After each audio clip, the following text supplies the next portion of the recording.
Nobody decorates their home for themselves anymore. People are decorating for Instagram, and honestly, it really shows. Every apartment looks the same.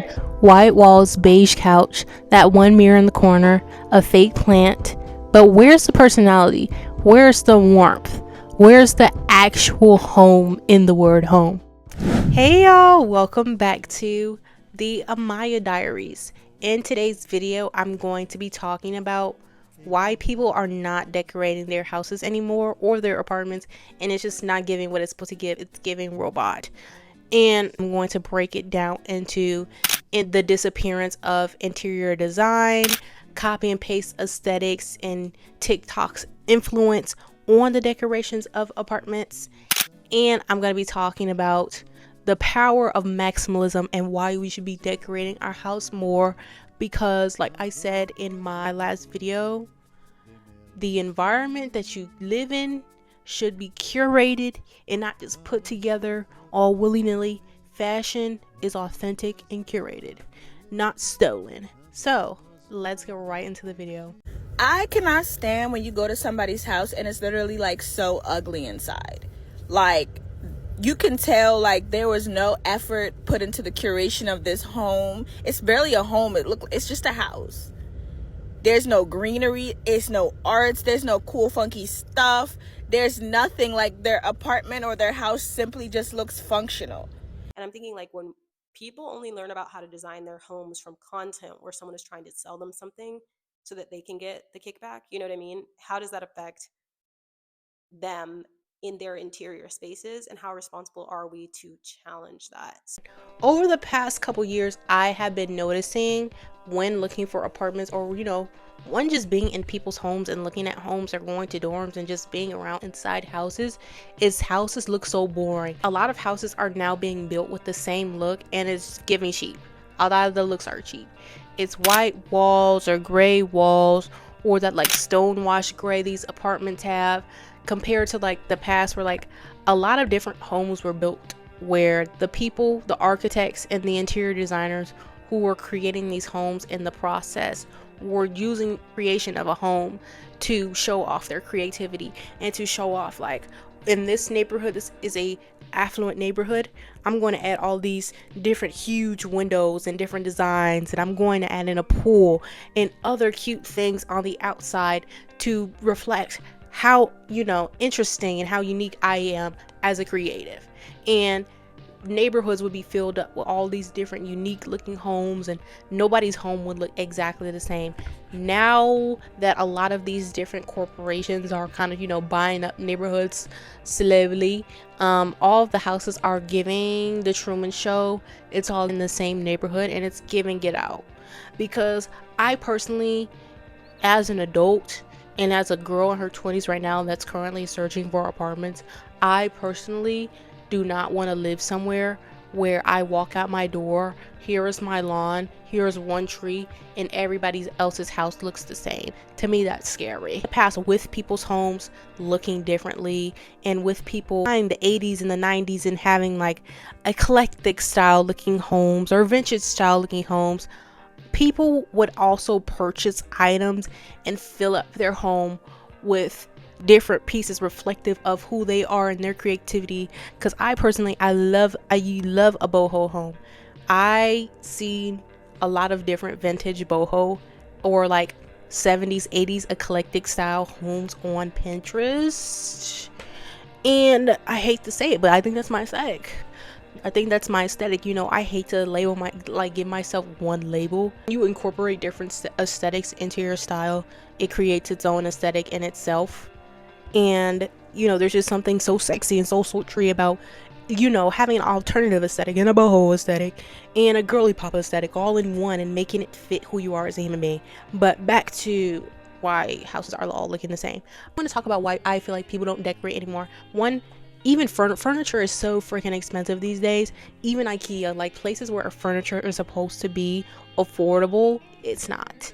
And the times, due to this current capitalist society that we're in, where people have to hustle and move and are always on the go, it leaves a lot of time it actually leaves little time where people are able to just be at home and be in peace. And when people are at home and are in peace, it's usually because they either have the luxury of just having all this time to be at home and decorate their home, or the little time people who are at home with like the weekends or with their 9 to 5s, they're spent relaxing and chilling and trying to wind down or going on vacation. And there's more and more people that are not able to buy homes today. So when it comes to people living into apartments, maybe I want an orange wall, maybe I want an accent wall, maybe I want to try this different thing. People have these thoughts, but they're not going to do that when there's this looming threat of, I could lose my security deposit. You know what I'm saying?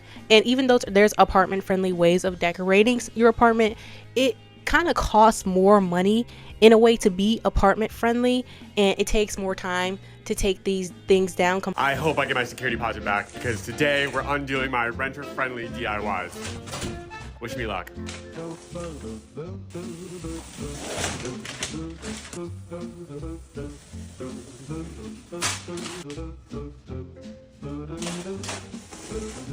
Compared to just purchasing a home and being able to, freely decorate it any way you feel like, and not having to worry about somebody being like, oh, well, minus $50 for putting a hole in the wall. Second reason why I feel like this is so prevalent is because of social media. Like I was saying at the beginning of the video, we cannot deny the fact that when the girlies are looking for how to decorate their dorms or decorate their apartments or decorating their houses, they're going off of what the girlies are doing on TikTok, heading to TikTok shop and buying that couch. I just received this sofa from the TikTok shop. Let's unbox and assemble it together. And let me show you my couch and chairs I got from Shein.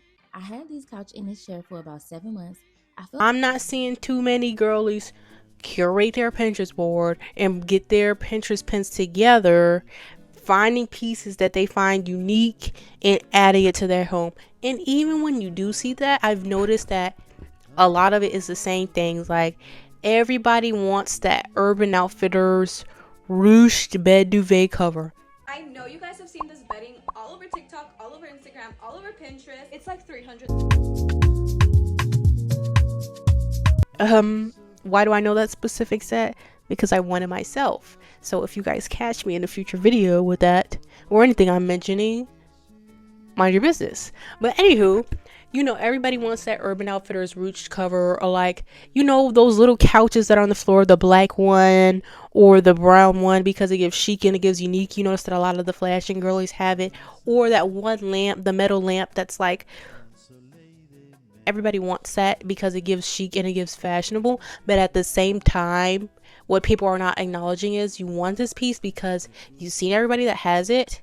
The people you've seen, you think are fashionable, and you say, let me add this to my apartment. You really did not go out and look and find a piece, or were searching heavily online trying to find the perfect couch and came upon this. It's more of like you were on TikTok, you seen a girl you love, she had that couch. You seen another girl you love, she had that couch. You said, ooh, let me screenshot it, Google find the couch for me, and that's the couch.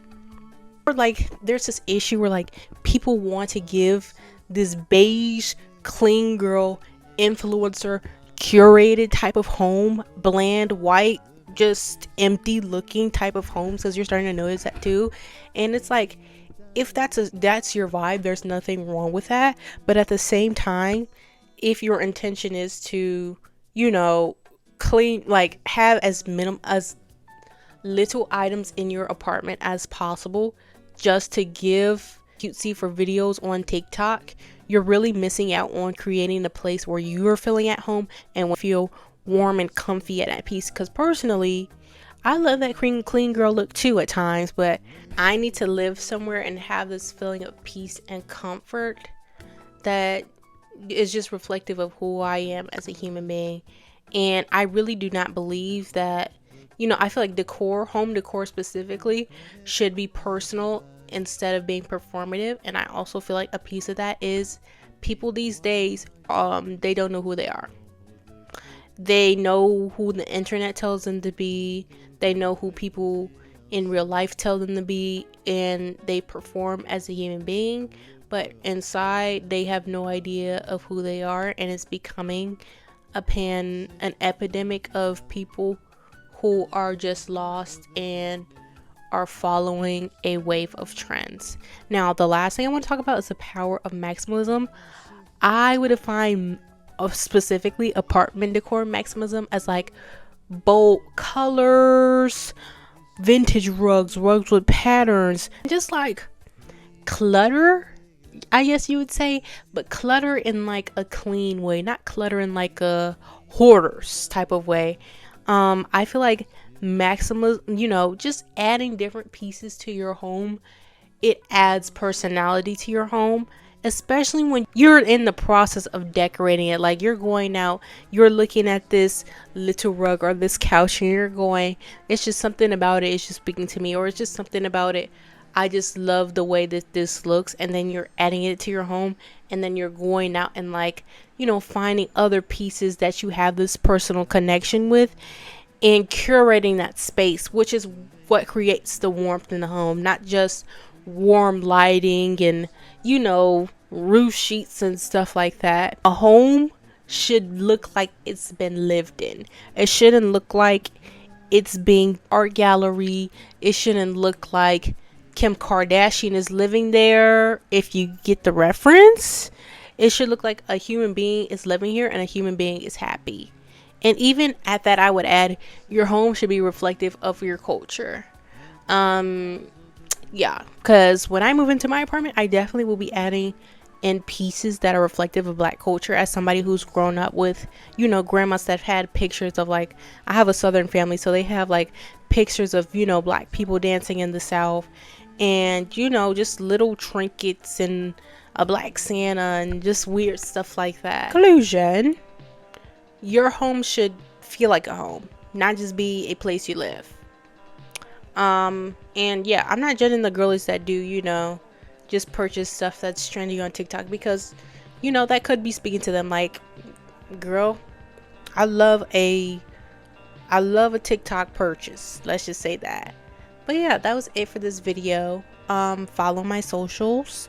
And if you liked it, like, comment, and subscribe. And have a beautiful day.